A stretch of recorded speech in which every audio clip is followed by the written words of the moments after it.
Hello friend, स्वागत है आपका अपने चैनल आज क्लास में। रोज सुबह 5:30 बजे टॉपर सीरीज शुरू हो चुका है और हमारा टारगेट है फाइनल बोर्ड परीक्षा में 480 प्लस नंबर लाना। तो 480 प्लस नंबर कैसे आएगा? तो जैसे फाइनल बोर्ड परीक्षा में प्रश्न पूछे जाते हैं बिल्कुल वैसा प्रश्न आपको पढ़ना पड़ेगा और बिल्कुल वैसा ही प्रश्न रोज सुबह 5:30 बजे हम पढ़ाते हैं। तो रोज सुबह 5:30 बजे आप हमसे लाइव जुड़ के पढ़ सकते हैं। और आज की इस वीडियो में सामाजिक विज्ञान के काफी महत्वपूर्ण 30 ऑब्जेक्टिव प्रश्न बताएंगे जो आपके फाइनल बोर्ड परीक्षा के लिए काफी महत्वपूर्ण रहेगा। तो एक भी प्रश्न आप लोग स्किप मत कीजिएगा, वीडियो को प्लीज आप लोग शुरू से लेके अंत तक देखिएगा।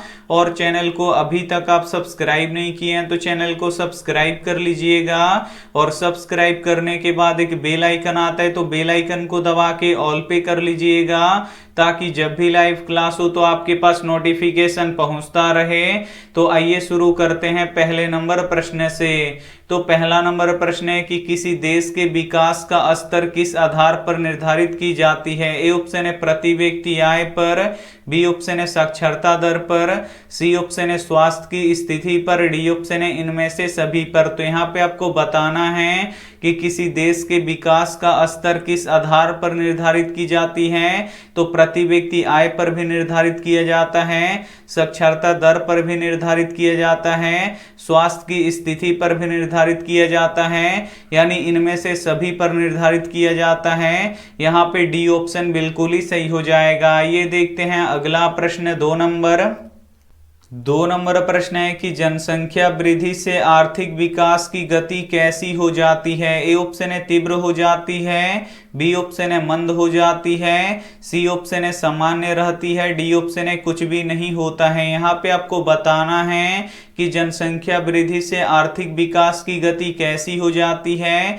तो मंद हो जाती है यानी धीरा हो जाती है, इसे आपको याद रखना है। यहाँ पे बी ऑप्शन बिल्कुल ही सही हो जाएगा। ये देखते हैं अगला प्रश्न 3 नंबर प्रश्न है कि निम्न में से कौन मिश्रित अर्थव्यवस्था की विशेषता है? ए ऑप्शन है निजी क्षेत्र, बी ऑप्शन है सार्वजनिक क्षेत्र, सी ऑप्शन है दोनों, डी ऑप्शन है इनमें से कोई नहीं। तो यहाँ पे आपको बताना है कि निम्न में से कौन मिश्रित अर्थव्यवस्था की विशेषताएं हैं। तो मिश्रित अर्थव्यवस्था में प्राइवेट और सरकारी दोनों आता है, इसे आपको याद रखना है। जो निजी क्षेत्र होता है ये प्राइवेट होता है और जो सार्वजनिक क्षेत्र होता है ये सरकारी होता है। तो यहाँ पे प्रश्न पूछ रहा है कि निम्न में से कौन मिश्रित अर्थव्यवस्था की विशेषताएं हैं। तो निजी क्षेत्र और सार्वजनिक क्षेत्र दोनों है, इसे आपको याद रखना है। यहाँ पे सी ऑप्शन बिल्कुल ही सही हो जाएगा। ये देखते हैं अगला प्रश्न 4 नंबर प्रश्न है कि कौन सा देश विकसित अर्थव्यवस्था का उदाहरण है? ए ऑप्शन है भारत, बी ऑप्शन है अमेरिका, सी ऑप्शन है नेपाल, डी ऑप्शन है पाकिस्तान। तो यहाँ पे आपको बताना है कि कौन सा देश विकसित अर्थव्यवस्था का उदाहरण है। तो अमेरिका है, इसे आपको याद रखना है। यहाँ पे बी ऑप्शन बिल्कुल ही सही हो जाएगा। और जो भारत है ये विकासशील देश है, तो ये भी साथ में आपको याद रखना है। आइए देखते हैं अगला प्रश्न 5 नंबर प्रश्न है कि भारत की प्रथम पंचवर्षीय योजना का कार्यकाल कितना था? ए ऑप्शन है 1950 से 1955, बी ऑप्शन है 1951 से 1956, सी ऑप्शन है 1952 से 1957, डी ऑप्शन है 1954 से 1959। तो यहाँ पे आपको बताना है कि भारत की प्रथम पंचवर्षीय योजना का कार्यकाल कितना था। तो 1951 से 1956 था, इसे आपको याद रखना है। यहाँ पे बी ऑप्शन बिल्कुल ही सही हो जाएगा। इस वीडियो में सामाजिक विज्ञान के काफी महत्वपूर्ण 30 ऑब्जेक्टिव प्रश्न बताएंगे जो आपके फाइनल बोर्ड परीक्षा के लिए काफी महत्वपूर्ण रहेगा। तो एक भी प्रश्न आप लोग स्किप मत कीजिएगा, वीडियो को प्लीज आप लोग शुरू से लेके अंत तक देखिएगा। और वीडियो को अभी तक आप लाइक नहीं किए तो प्लीज आप लोग वीडियो को लाइक कर दीजिएगा। और ये हमारा व्हाट्सएप नंबर है, अगर अभी तक आप हमारे व्हाट्सएप ग्रुप में नहीं जुड़े हैं तो इस नंबर पे आपको बोल देना है कि सर हमें ग्रुप में जोड़ दीजिए, तो हम आपको ग्रुप में जोड़ देंगे। आइए देखते हैं अगला प्रश्न 6 नंबर प्रश्न है कि भारत की प्रमुख आर्थिक समस्या क्या है? ए ऑप्शन है निर्धनता, बी ऑप्शन है बेरोजगारी, सी ऑप्शन है दोनों, डी ऑप्शन है इनमें से कोई नहीं। तो यहाँ पे आपको बताना है कि भारत की प्रमुख आर्थिक समस्या क्या है। तो निर्धनता और बेरोजगारी दोनों है, इसे आपको याद रखना है। यहाँ पे सी ऑप्शन बिल्कुल ही सही हो जाएगा। ये देखते हैं अगला प्रश्न 7 नंबर प्रश्न है कि विनिमय का सर्वोत्तम माध्यम क्या है। ए ऑप्शन है वस्तु, बी ऑप्शन है मुद्रा, सी ऑप्शन है चेक, डी ऑप्शन है हुंडी। तो यहाँ पे आपको बताना है कि विनिमय का सर्वोत्तम माध्यम क्या है, तो मुद्रा है, इसे आपको याद रखना है। यहाँ पे बी ऑप्शन बिल्कुल ही सही हो जाएगा। ये देखते हैं अगला प्रश्न 8 नंबर प्रश्न है कि विकासशील देशों की कार्यशील जनसंख्या का अधिकांश भाग कार्यरत होता है। ए ऑप्शन है कृषि क्षेत्र में, बी ऑप्शन है औद्योगिक क्षेत्र में, सी ऑप्शन है सेवा क्षेत्र में, डी ऑप्शन है इनमें से सभी में। तो यहाँ पे आपको बताना है कि विकासशील देशों की कार्यशील जनसंख्या का अधिकांश भाग कार्यरत होता है, तो सेवा क्षेत्र में होता है, इसे आपको याद रखना है। यहाँ पे सी ऑप्शन बिल्कुल ही सही हो जाएगा। ये देखते हैं अगला प्रश्न 9 नंबर प्रश्न है कि इनमें से कौन नवीकरणीय संसाधन है। ए ऑप्शन है खनिज तेल, बी ऑप्शन है कोयला, सी ऑप्शन है वन, डी ऑप्शन है इनमें से कोई नहीं। तो यहाँ पे आपको बताना है कि इनमें से कौन नवीकरणीय संसाधन है। तो जो वन है ये नवीकरणीय संसाधन है, ये कभी खत्म नहीं होगा। यहाँ पे सी ऑप्शन बिल्कुल ही सही हो जाएगा। लेकिन जो खनिज तेल और कोयला है इसका भंडारण सीमित है और ये आने वाले समय में खत्म हो जाएगा, और ये जब एक बार खत्म हो जाएगा तो इसे हम पुनः नहीं बना सकते हैं। तो यहाँ पे खनिज तेल और कोयला दोनों क्या हो जाएगा, अनवीकरणीय हो जाएगा। लेकिन जो वन है ये नवीकरणीय है, तो यहाँ पे सी ऑप्शन बिल्कुल ही सही हो जाएगा। ये देखते हैं अगला प्रश्न 10 नंबर प्रश्न है कि किस मिट्टी में लोहे के ऑक्साइड मिला करता है। ए ऑप्शन है लाल मिट्टी में, बी ऑप्शन है लेटराइट मिट्टी में, सी ऑप्शन है काली मिट्टी में, डी ऑप्शन है जलोढ़ मिट्टी में। तो यहाँ पे आपको बताना है कि किस मिट्टी में लोहे के ऑक्साइड मिला करता है, तो लेटेराइट मिट्टी में मिला करता है, इसे आपको याद रखना है। यहाँ पे बी ऑप्शन बिल्कुल ही सही हो जाएगा। ये देखते हैं अगला प्रश्न 11 नंबर प्रश्न है कि कृषि कार्य के लिए भारत की कौन सी मिट्टी सबसे अधिक महत्वपूर्ण है। ए ऑप्शन है काली मिट्टी, बी ऑप्शन है लाल मिट्टी, सी ऑप्शन है जलोढ़ मिट्टी, डी ऑप्शन है पहाड़ी मिट्टी। तो यहाँ पे आपको बताना है कि कृषि कार्य के लिए भारत की कौन सी मिट्टी सबसे अधिक महत्वपूर्ण है। तो जलोढ़ मिट्टी है, इसे आपको याद रखना है। जो जलोढ़ मिट्टी होता है ये सर्वाधिक उपजाऊ मिट्टी होता है। यहाँ पे सी ऑप्शन बिल्कुल ही सही हो जाएगा। ये देखते हैं अगला प्रश्न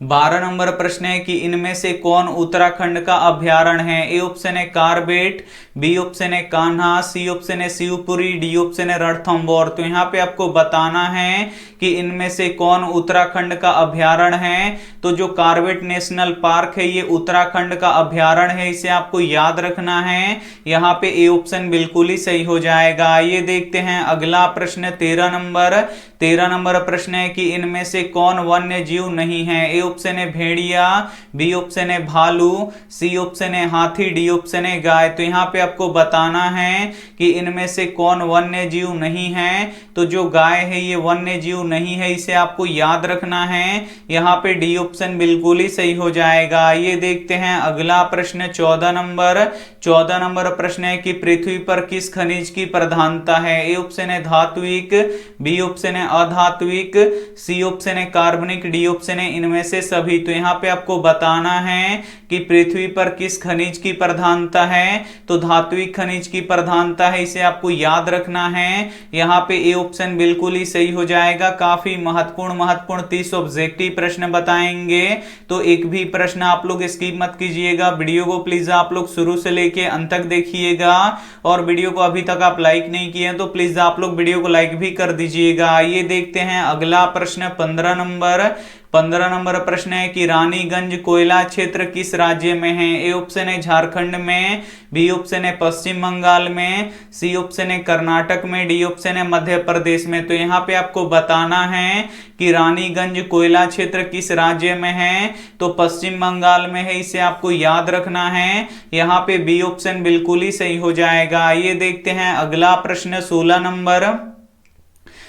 नंबर प्रश्न है कि डिगबोई तेल क्षेत्र किस राज्य में स्थित है। ए ऑप्शन है असम में, बी ऑप्शन है गुजरात में, सी ऑप्शन है केरल में, डी ऑप्शन है आंध्र प्रदेश में। तो यहाँ पे आपको बताना है कि डिगबोई तेल क्षेत्र किस राज्य में स्थित है, तो ये असम में स्थित है, इसे आपको याद रखना है। यहाँ पे ए ऑप्शन बिल्कुल ही सही हो जाएगा। ये देखते हैं अगला प्रश्न 17 नंबर प्रश्न है कि पंजाब किस फसल का प्रमुख उत्पादक है। ए ऑप्शन है बाजरा का, बी ऑप्शन है धान का, सी ऑप्शन है चाय का, डी ऑप्शन है गेहूं का। तो यहाँ पे आपको बताना है कि पंजाब किस फसल का प्रमुख उत्पादक है, तो गेहूं का है, इसे आपको याद रखना है। यहाँ पे डी ऑप्शन बिल्कुल ही सही हो जाएगा। ये देखते हैं अगला प्रश्न 18 नंबर प्रश्न है कि रबर की खेती भारत के किस राज्य में की जाती है। ए ऑप्शन है केरल में, बी ऑप्शन है गुजरात में, सी ऑप्शन है आंध्र प्रदेश में, डी ऑप्शन है छत्तीसगढ़ में। तो यहाँ पे आपको बताना है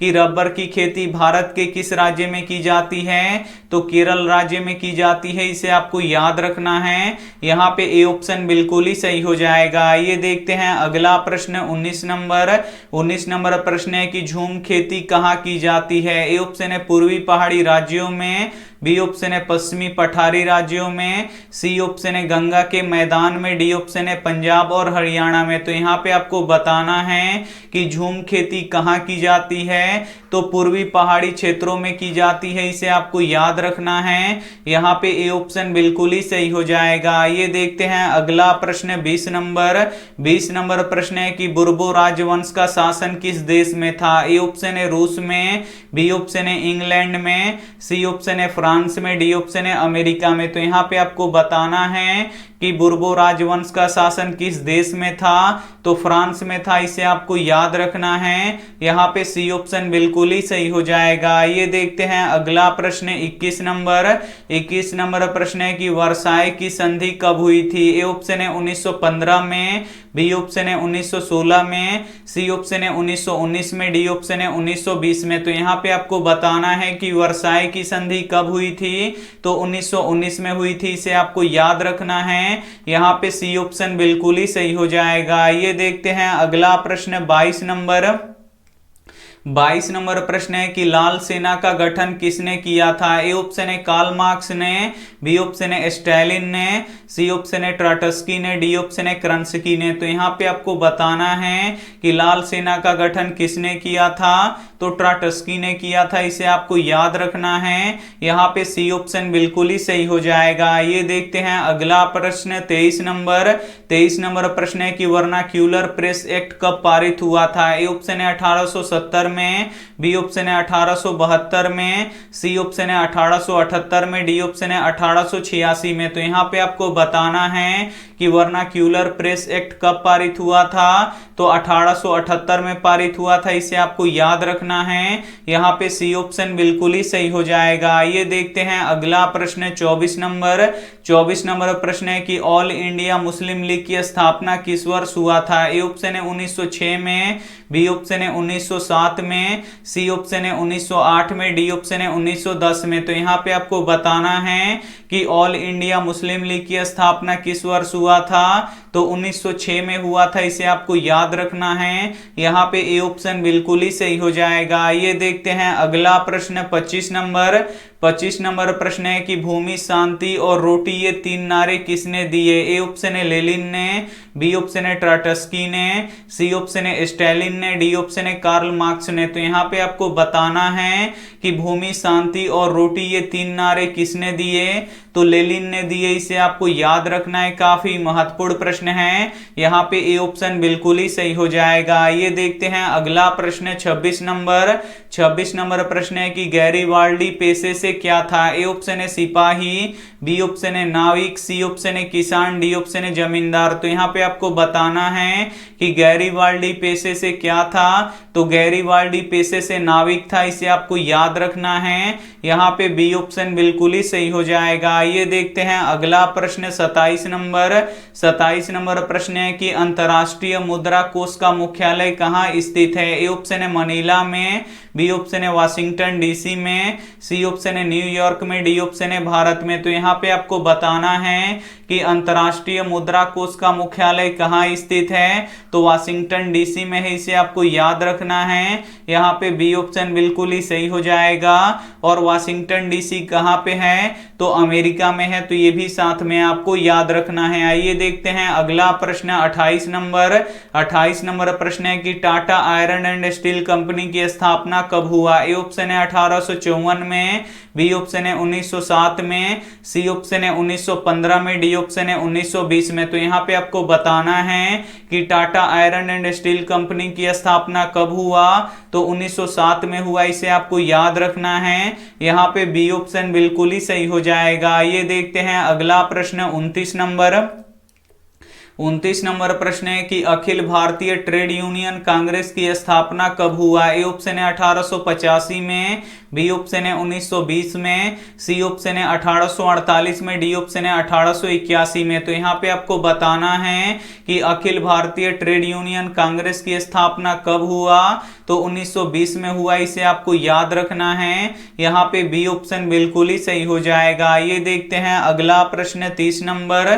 30 नंबर प्रश्न है कि जनसंख्या घनत्व कहाँ सबसे अधिक होता है। ए ऑप्शन है ग्राम में, बी ऑप्शन है कस्बा में, सी ऑप्शन है नगर में, डी ऑप्शन है महानगर में। तो यहाँ पे आपको बताना है कि जनसंख्या घनत्व कहाँ सबसे अधिक होता है, तो महानगरों में सबसे अधिक होता है, इसे आपको याद रखना है। यहाँ पे डी ऑप्शन बिल्कुल ही सही हो जाएगा। इस वीडियो में सामाजिक विज्ञान के 30 ऑब्जेक्टिव प्रश्न बता चुके हैं और ये जो 30 ऑब्जेक्टिव प्रश्न है ये आपके फाइनल बोर्ड परीक्षा के लिए काफी महत्वपूर्ण है। तो इसमें से जो भी प्रश्न आपको याद ना हो तो प्लीज आप लोग उसे नोटबुक पे लिख के जरूर याद कर लीजिएगा। और चैनल को अभी तक आप सब्सक्राइब नहीं किए हैं तो चैनल को सब्सक्राइब कर लीजिए, साथ में वीडियो को लाइक भी कर दीजिएगा। और ये रहा आपके लिए होमवर्क प्रश्न, इसका जवाब आपको कमेंट बॉक्स में देना है कि पटना का गोलघर कब बना था। ए ऑप्शन है 1700 ईस्वी में, बी ऑप्शन है 1786 ईस्वी में, सी ऑप्शन है 1780 ईस्वी में, डी ऑप्शन है 1790 ईस्वी में। तो यहाँ पे आपको बताना है कि पटना का गोलघर कब बना था। तो जो भी ऑप्शन आपको सही लगे वो आप हमें कमेंट करके जरूर बताइएगा। और वीडियो को अभी तक आप लाइक नहीं किए तो प्लीज आप लोग वीडियो को लाइक करके जाइएगा और अपने दोस्तों के पास इस वीडियो को जरूर शेयर कीजिएगा। और चैनल को अभी तक आप सब्सक्राइब नहीं किए हैं तो चैनल को सब्सक्राइब करके साथ में बेल आइकन को ऑल पे दबा लीजिएगा ताकि जब भी लाइव क्लास हो तो आपके पास नोटिफिकेशन पहुंचता रहे। Thank you for watching. मिलते हैं अगली वीडियो में, तब तक अपना ध्यान रखिए, मन लगा के पढ़ाई कीजिए। Take care and bye.